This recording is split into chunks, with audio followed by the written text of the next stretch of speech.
देश नीति, केवल सच्ची और पक्की खबरें। दोस्तों नमस्कार, स्वागत है आपका देश नीति पर।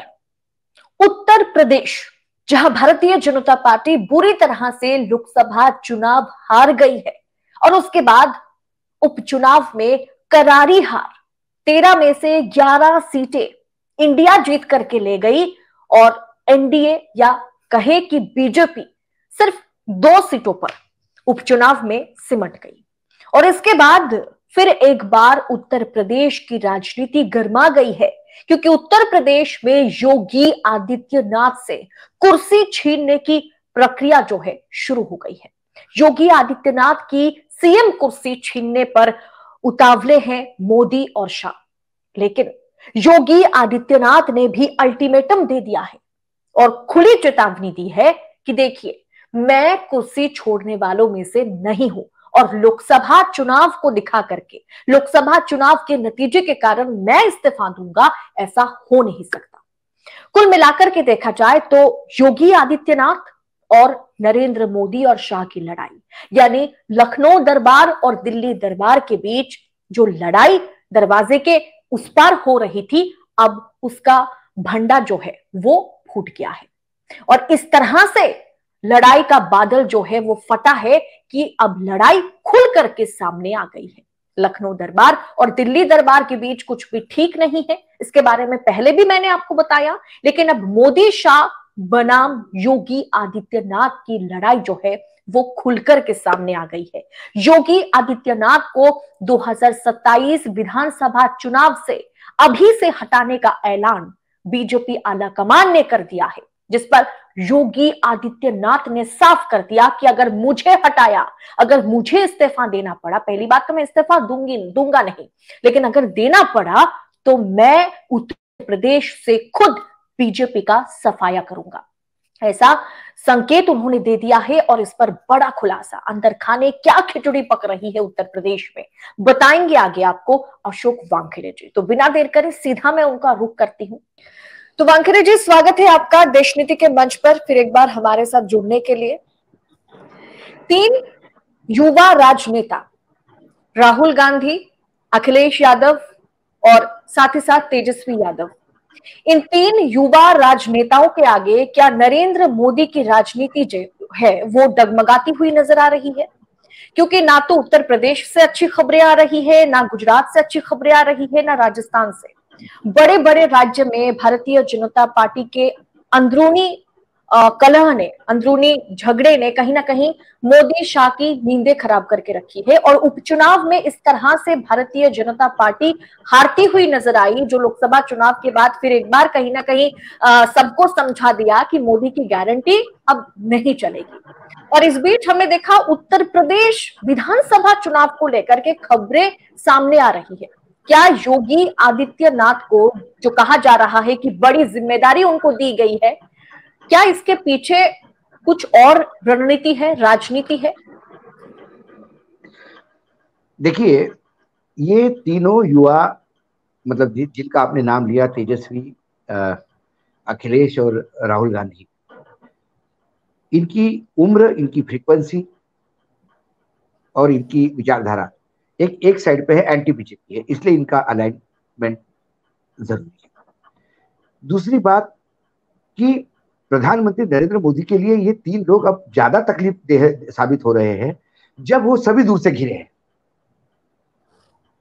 सबसे पहले लोकसभा में जो चाहिए था वो नहीं मिला, 300 पार जाना था, 240 पे अटक गए और इतना शर्मनाक हार बीजेपी की नहीं हुई।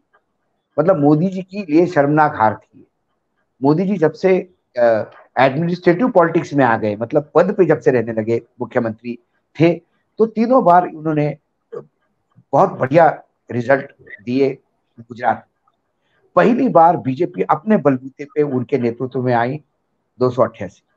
दूसरी बार 300 पार, एक अभूतपूर्व नतीजा। रीजन कुछ भी हो, हम उसमें नहीं जाते, नतीजे तो नतीजे हैं।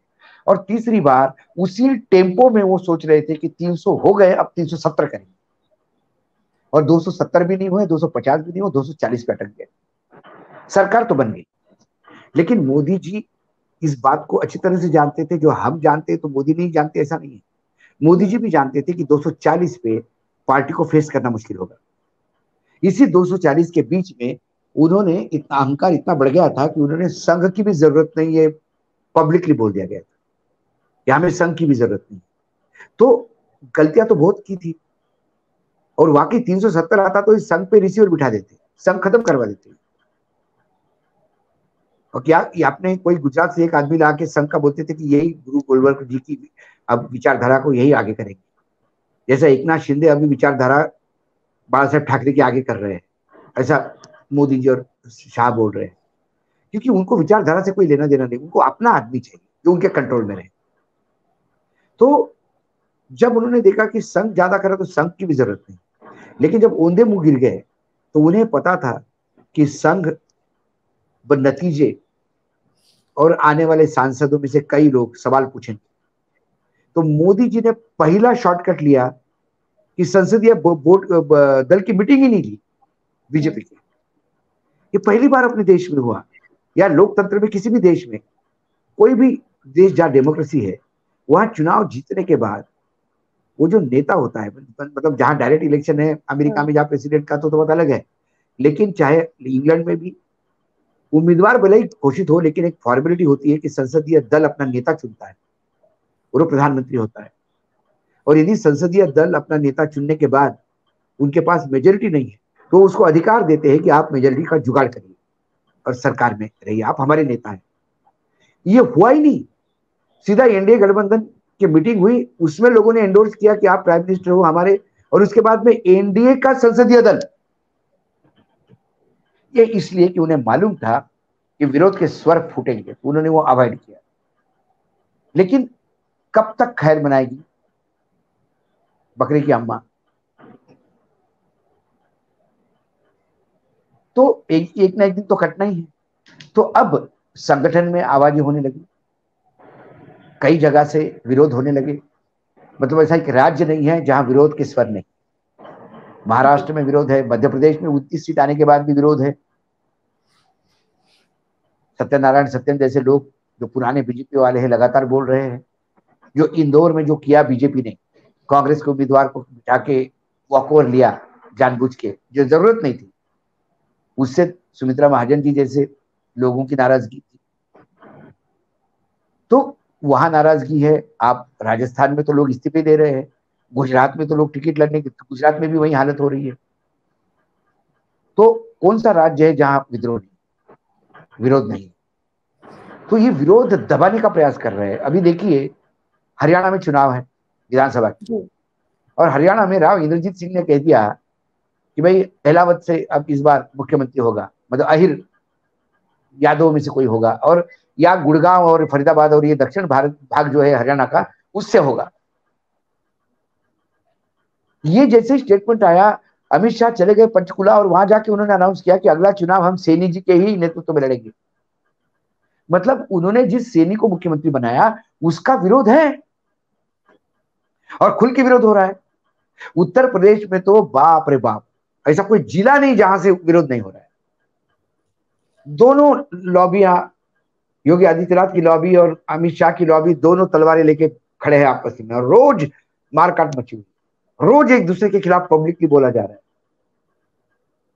क्या यही वजह है कि 2027 विधानसभा चुनाव को बीच बाजार में लाया जा रहा है? 3 साल का वक्त है अभी भी। मैंने वही कहा ना आदित्य जी, कोई मतलब थोड़ी है अभी चुनाव का, अभी कहां से बीच में चुनाव आएगा।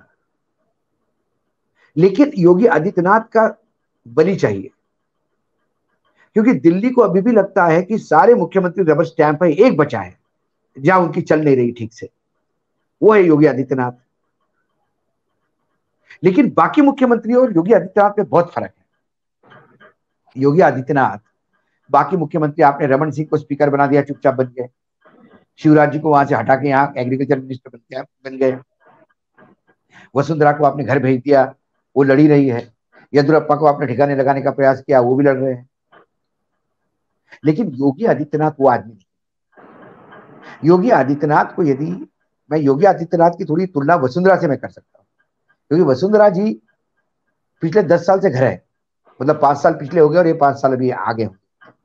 लेकिन उन्होंने विधानसभा में भी दिखा दिया और लोकसभा में भी दिखा दिया, वसुंधरा रानी साहब के मायने क्या है, वसुंधरा राजे के मायने क्या है। यूं ही नहीं, अभी शर्मा जी जाके चरण वंदना करके आए वसुंधरा जी। तो वैसी ही हालत गोरखनाथ पीठ की होगी। यदि योगी आदित्यनाथ को आपने घर भेजा दिया या पद से हटा दिया तो वो क्या करेंगे? वो केंद्र में मंत्री नहीं बनेंगे, वो विधायक ही रहेंगे और वो जाएंगे अपने गोरखनाथ के पीठ पे जाके बैठ जाएंगे। उस पीठ से उनको कोई हटा नहीं सकता। उस पीठ पे आप ईडी सीबीआई इनकम टैक्स नहीं भेज सकते। गोरखनाथ पीठ में यदि वो आके बैठ गया तो पूरा पूर्वांचल हिला देगा वो। योगी आदित्यनाथ पहले भी बीजेपी को छोड़ चुके हैं। योगी आदित्यनाथ की हिंदू युवा वाहिनी यदि उन्होंने जिंदा कर दी, और अदिति जी चुनाव में हराना बहुत इजी है, चुनाव जितवाना मुश्किल है, और योगी आदित्यनाथ ने यदि सोच लिया तो इतना बड़ा गड्ढा कर देंगे पूर्वांचल में। और योगी आदित्यनाथ मुख्यमंत्री रहते पिछले कुछ सालों में उनका प्लस पॉइंट ये हो गया है कि योगी आदित्यनाथ अब ठाकुरों के भी नेता हो गए। 2 बार मुख्यमंत्री बनने के बाद देश के ठाकुरों ने योगी आदित्यनाथ को नेता मानना शुरू कर दिया। तो सिर्फ पूर्वांचल की तकलीफ में नहीं आएगा, सारा राजपूत समाज आंखें दिखाएगा। और राजपूत समाज ने आंखें दिखाई तो क्या होता है यूपी ने भी देख लिया। गुजरात में कांड हुआ, उसकी गूंज राजस्थान और यूपी में सुनने को मिली। तो इतना इजी नहीं है। लेकिन ये जो 3 लोग हैं जिनको इन्होंने अंडर एस्टिमेट किया था, देखिए राजनीति में या युद्ध में, हालांकि राजनीति युद्ध नहीं है, संघ चालक कहते कि एक प्रतियोगिता है, तो प्रतियोगिता में भी जो आपके खिलाफ है, आपके विपक्ष में है, आपके प्रतिपक्ष में है, उसको आप कम आंकने की कभी भी गलती नहीं करना। सबसे बड़ा फेल्योर ये होता है कि आप उनको कम आंकते हो। आपने बोला ये 2 लड़के क्या करेंगे, ये साइकिल पंक्चर हो गई, मतलब आपने इतने तुच्छता से बात की। आज उसी अखिलेश ने सबसे ज्यादा लोकसभा सीट लेके बता दी तुम्हारी औकात क्या है। सर ये सवाल भी है कि अगर बार बार ये कहा जा रहा है कि अयोध्या हो, यूपी हो, उत्तर प्रदेश में सबसे बुरी तरीके से बीजेपी हारी, अगर ये सब कुछ का ठीकरा योगी आदित्यनाथ पर फोड़ने की कोशिश अगर आला कमान कर रहे हैं, सवाल तो ये भी है फिर बद्रीनाथ कैसे हार गई बीजेपी? नरेंद्र मोदी बार बार अपना पोशाक, अपना वेश बदलकर वो पहुंचते हैं। सवाल मेरा उससे भी आगे सवाल है कि मोदी जी हारते हारते कैसे जीत गए? 1.5 लाख पे कैसे आ गए मोदी जी?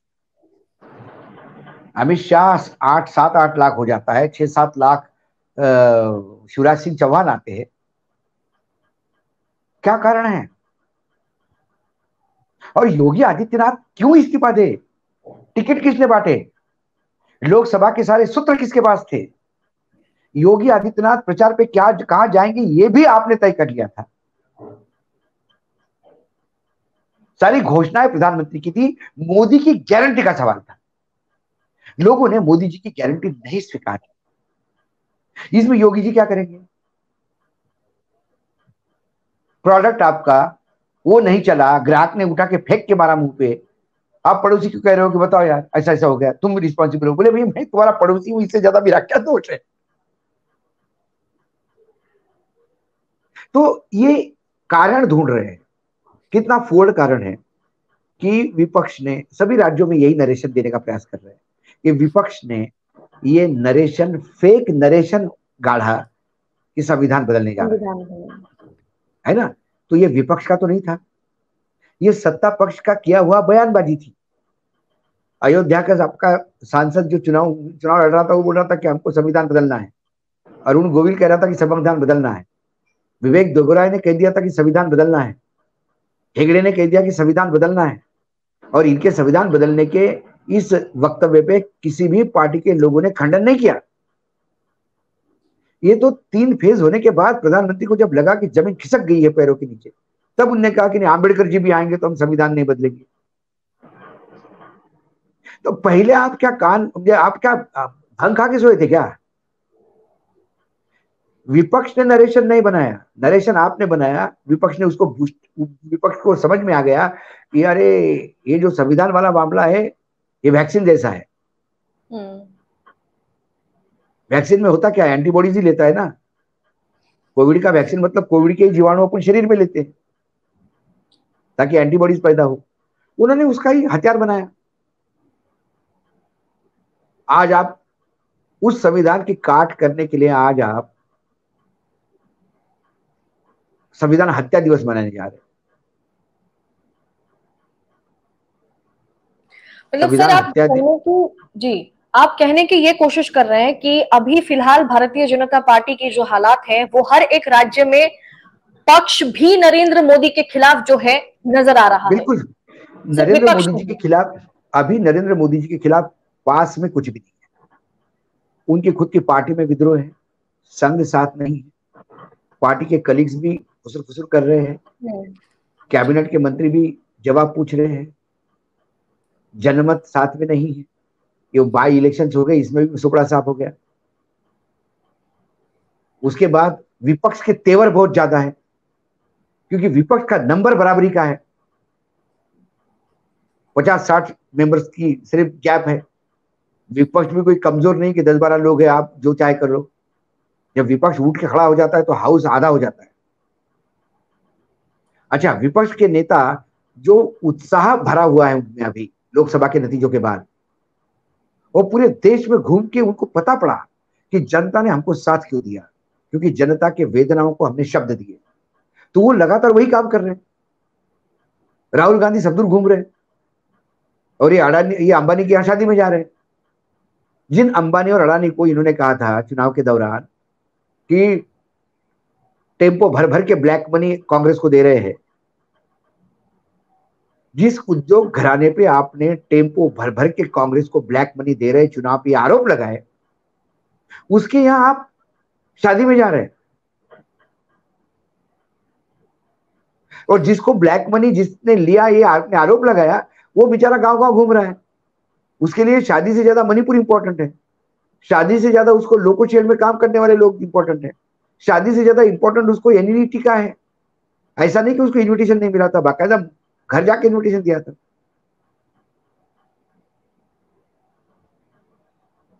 सर क्या तो आपने ये प्रायोरिटीज प्रधानमंत्री की जो बदली हुई है अभी भी, और ये दोनों लोग जिद्दी है।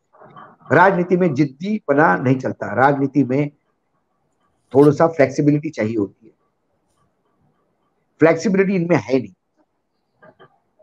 और जैसा आपने कहा कि योगी आदित्यनाथ को अगर उनसे कुर्सी छीन ली जाती है तो ये भी चुप बैठने वालों में से नहीं है। तो आपको क्या लगता है, आपका आशंका क्या है कि योगी आदित्यनाथ कितना नाक में दम करने की ताकत रखते हैं उत्तर प्रदेश में? मोदी और पूरा कहा ना, देखिए वो गोरखपुर से पूरा पूर्वांचल साफ कर देंगे। इसके पहले भी उनके पास एक हिंदू युवा वाहिनी थी, वो चुनाव में उतारते थे अपने उम्मीदवार, और अब तो ठाकुरों के भी नेता हो गए। अब मुख्यमंत्री रहने के कारण हर जिले में उनके लोग हैं। उनको नेता बनाया किसने? आप ही ने बनाया मुख्यमंत्री बना के। अच्छा, उसकी कोई गलती हो तो उसको आप निकालिए। सब लोग कहेंगे कि बहुत सारे लोगों को चुनाव लड़वाया और बताओ हरवा दिया, निकालो इसको। उस आदमी की गलती क्या? वो पूछता है कि मेरी गलती क्या है?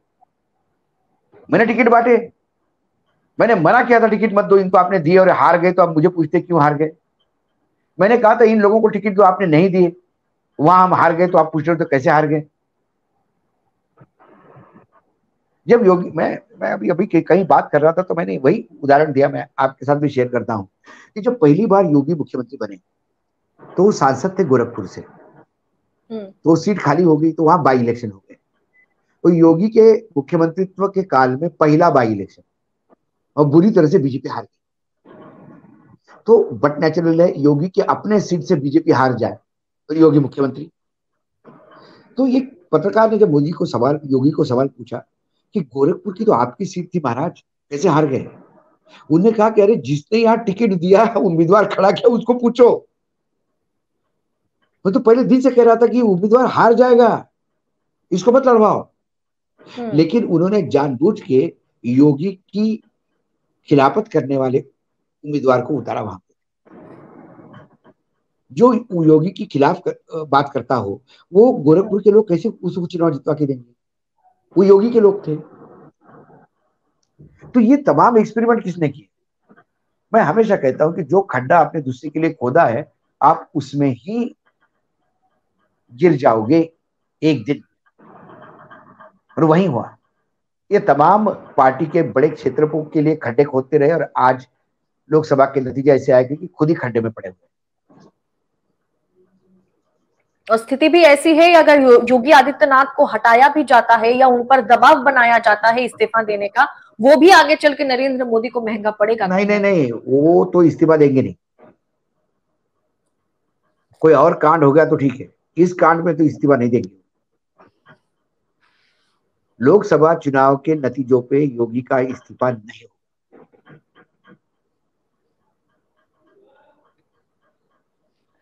मतलब अब योगी और मोदी में जो है कि लड़ाई जो है वो खुलकर सामने तो आ ही रही थी, और अब खुलकर के आ गई है पूरी तरीके से। अब तो पब्लिकली हो रहा है, पब्लिकली हो रहा है। मीडिया को बुला बुला के बाइट दी जा रही है। जो इल्जाम पहले कांग्रेस पर लगता था, वही अब अंदरूनी कलह जो है, जो हमेशा बीजेपी में होता था लेकिन रग ढक के रखा जाता था, वो अब फट गया है। ये फट गया है। बीजेपी का कांग्रेसीकरण हो गया है, और कांग्रेस का शुद्धिकरण। सारे भ्रष्टाचार चले गए ना बीजेपी में, वॉशिंग मशीन में। मुझे हमें राहुल गांधी ने एक बार बात करते हुए बोला था कि we should thank BJP for one thing, they have detoxified और ऑल अपोजिशन पार्टीज। सारे अपोजिशन पार्टी का डिटॉक्सिफिकेशन किया है, सारी गंदगी हमारे से निकाल के अपने पास रखी है। अब हम क्लीन हो गए। जी वानखेड़े जी, बहुत बहुत शुक्रिया आपका देश नीति के मंच पर आने के लिए। बहुत बहुत धन्यवाद।